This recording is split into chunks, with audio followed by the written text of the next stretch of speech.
I've lost $100 million over my career, and in this video, I'm gonna break down every single one of my mistakes so you don't have to. My first big loss was crypto, and I'm gonna be ordering these roughly lowest to most amount of money. At the very end, I'll give you the big kahuna, the one that I lost absolutely a shitload on, that you'll probably be able to learn the most from. It was $100. I set up the account, I put $1 million in, and like right before I'm about to click purchase at $100, it like went down to like 93, and I was like, I don't know about this. And so I decided not to pull the trigger. Long story short, it then, 30x from there or whatever it was. This next time around, a few years later, it had been going like this. And then right here, Bitcoin was at $60,000. Ethereum was really high too. I called my buddy up, not the same guy, different buddy. And I was like, hey man, I'm gonna get in on this. And he was like, I'll put $1 million in if you do. And I was like, fine. So we put $1 million in, and then lost 500 grand in a matter of weeks. But there's two things that I think were good reminders for me from this whole experience. The first is that me making $1 million bet at the time was not a huge percentage of my income or my net worth, and I made more than that every month anyways. I didn't plan on having this be how I made money.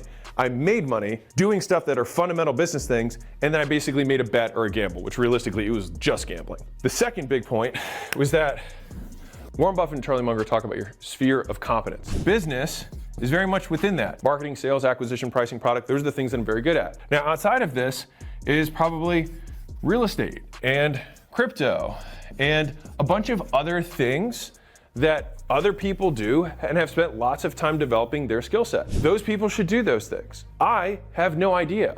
And I will give you a little tidbit that a mentor gave me. If you know how to create wealth, just create wealth. Don't fuck with investing if you know how to make money.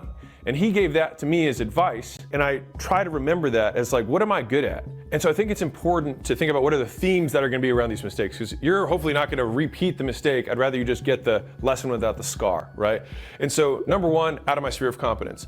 Number two, I latched onto FOMO. I saw these people, I was like, man, I would like to make quick, fast, easy money too, right? When everyone thinks something is a good idea, it's usually a bad idea. Whenever you feel that FOMO, I've now learned, pause. So the second big mistake I had was in real estate. And you'll notice there's multiple big mistakes that I will make in real estate over my career, and hopefully I stop making them. This one was actually my first ever real estate investment.